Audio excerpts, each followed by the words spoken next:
Our targets lurk in the street below. Nigerian conmen are waiting the call from another victim. But this time the call will come from us. And undercover police are ready to pounce. No more mucking around. You want your money, come up, I'll give it to you, you can go. These greedy scammers are slicker than ever.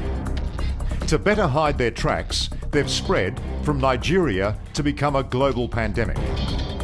They're intelligent, they're resourceful, they've got global networks, and let's face it, at this point in time, they're winning the battle. Here in Kuala Lumpur, Malaysia, our chance to strike back. That's when you and the police come in.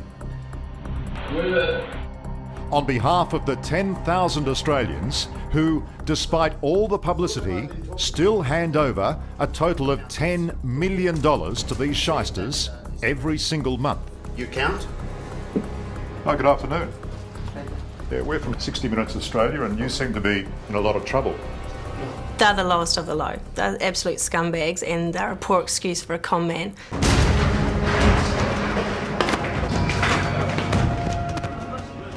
When we first exposed Nigerian scammers in Lagos 6 years ago, they ran a simple but lucrative operation, sending dodgy emails around the world requesting money with the lure of a handsome return.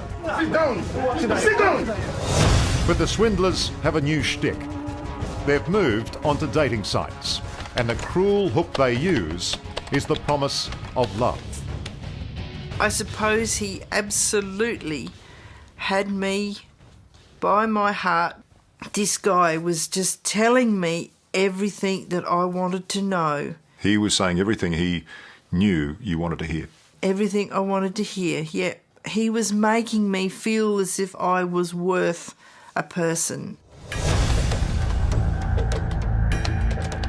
Rosalie is 53, divorced and terribly lonely.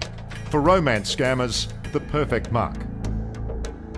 Looking for love online, she met Benjamin Walthall, a handsome American businessman working in Malaysia.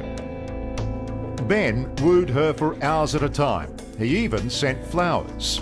Rosalie believed she'd finally found true love. And when the man of her dreams asked for loans to help his business, she happily handed over thousands. $90,000, plus what I still owe in phone calls, and I have a debt of $15,000. You've given away your entire life savings and you're in debt. Yes. But even now, Rosalie clings to the dream that Ben will repay the loans and they'll begin a new life together as he promised. Her brother Neville knows better. The whole family has just been banging their head against the brick wall. Very difficult. At the risk of breaking his sister's heart, Neville has sought professional intervention to expose the truth. Look, Neville's brought us here because we have some serious concerns about the man you've met online and that he's not the person who he claims to be. Julia Robson is a new breed of investigator. She runs Date Screen, conducting background checks for people who've met on dating sites. And business is booming. The golden rule is if you've met them online and they ask for money, it is a scam. Julia has followed Rosalie's money trail to Malaysia and noticed references to a man called Bidemi Bakari.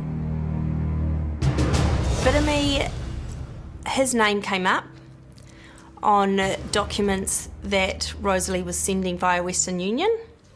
His name was written on the documents as collecting it. So straight away we had a suspect in mind.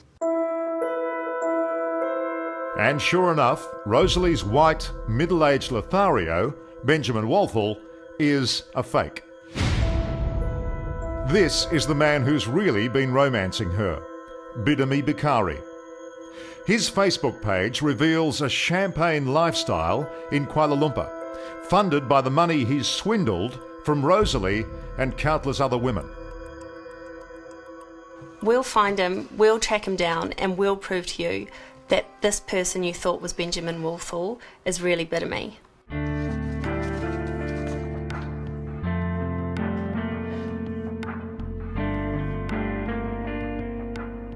miss you. I've been thinking about you a lot. Oh, I know. How was your, I can how hardly was your sleep. day? And so, in Kuala Lumpur, we set out to take on this swindler at his own game. Julia poses on a dating site as Amber and befriends Benjamin. Well, I'm thinking, baby, if you can just send round figure of $20,000 so I can have some pocket money on me, you know. You did exactly what he does, created another identity and targeted him. That's exactly it. And sure enough, Bidemi comes sniffing for the easy cash. $23,000 that Amber has promised will be delivered by a business associate. Former Victorian undercover cop, Damien Marrett, is playing our middleman. We bought in the ruse that she had a friend, Jack, myself, who often travels through Singapore and Asia on business, and basically I could deliver the money personally. We've wired the room with microphones and hidden cameras. It's one thing to get Bidemi to the room, but for a conviction, we need the money shot. The moment he accepts the cash. We'll have a quick chat to him, show him the money, get everything we need on tape just to show he's involved in the scam, and yeah, that's when you and the police come in. In an adjacent room, we wait, with surveillance gear, Julia, and a posse of Malaysia's finest detectives. Out on the street, undercover police surround the hotel.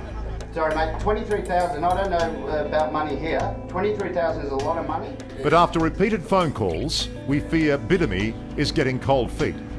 Then finally, a knock on the door.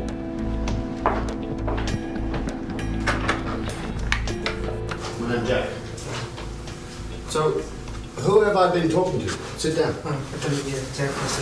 Hey, sit. But it's not our man. The crafty conman Bidemi has sent a local teenager to collect the cash. See if that is 3. You count. Make sure.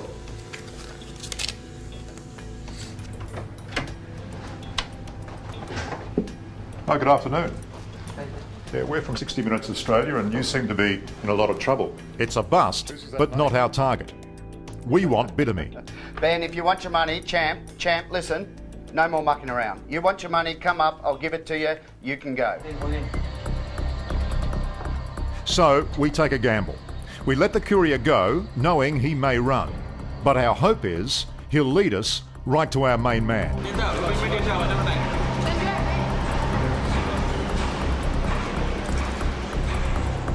And yes, in the streets around the hotel, the undercover police swoop.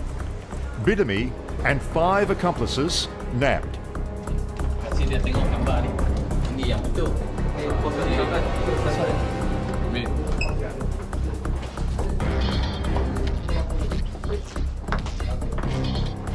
Do you know Rosalie? No, I don't, sir. You don't know Rosalie? Yes, sir.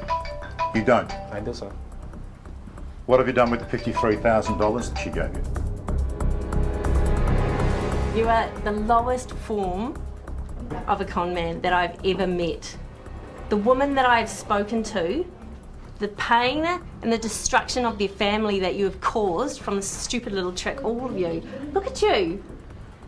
You're absolutely disgusting. The stories I've heard, I have no sympathy for these people. None whatsoever. She thinks I'm Benjamin. Yes, because you've called yourself Benjamin. Yeah, I know. Now, the moment of truth, proving Bidemi is Rosalie's online lover, Benjamin. And guess whose number we find on his phone? Oh, what a surprise. Hello, is that Rosalie? We're standing in a hotel room in Kuala Lumpur at the moment, and I've got a fellow standing next to me wearing a set of handcuffs who just wants to say a few words. See if you recognise this voice. Can you just talk to him for a moment? Okay, that's Rosalie. Hello? Don't be shy. Tell her what name you've been using now. Benjamin. Benjamin Walter. Unbelievably, we found the numbers of another 81 Australian women on Bideme's mobile. That list is being investigated by Australian authorities.